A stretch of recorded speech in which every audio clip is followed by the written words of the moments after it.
এই যে মাংসটা করলাম, এর খুব ঝামেলা কম, মাংস একটাও নষ্ট হয় না, অথচ সুন্দর থাকে গোটা গোটা।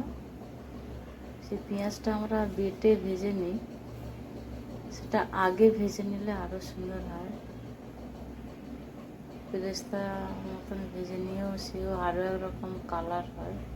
এটা আমি অল্প ভেজেছি, তাই অল্প কালার।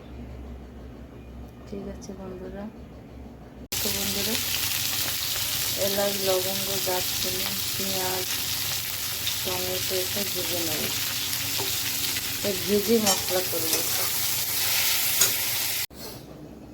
বলেছিলাম পেঁয়াজগুলো মশলা করে নেবো, নিয়েছি। মাংস সেদ্ধ করে নিয়েছি, জলটা ছেঁকে নিয়ে আলুটা সেই জলে দিয়ে দিয়েছি। ঠিক আছে, এখন তেলের উপরে একটুখানি জিরে, লঙ্কা এসব দিয়েছি, একটু চিনি দেবো, কালার আর সুন্দর একটা সেন্ট আসবে। ঠিক আছে বন্ধুরা, তারপরে এই যে পেস্ট করে রেখেছি। আমার রান্নাঘরটা খুব ছোটো, তাই আমি একদিকে গেলে আমার মোবাইলটাও চলে যায়। যদিও মশলাটা ভেজে মশলা করেছি, তাও সেটা খাওয়ার একটু প্রশ্ন আরও সুন্দর হবে বলে।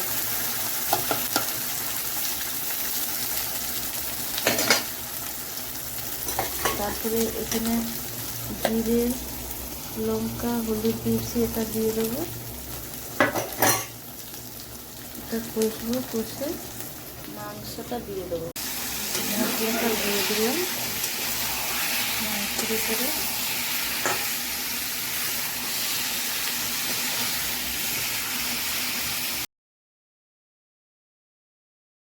হয়ে গেছে বন্ধুরা, দেখো কেমন কালার হয়েছে।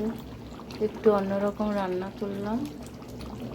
ঠিক আছে, ঢালছি মাংসটা। আগেই বলেছি আমার রান্নাঘরটা খুব ছোট, আর অসুবিধা হয় এক হাতে মোবাইল ধরে এক হাতে তরকারি ঢালা। কেমন লাগলো বন্ধুরা বলো।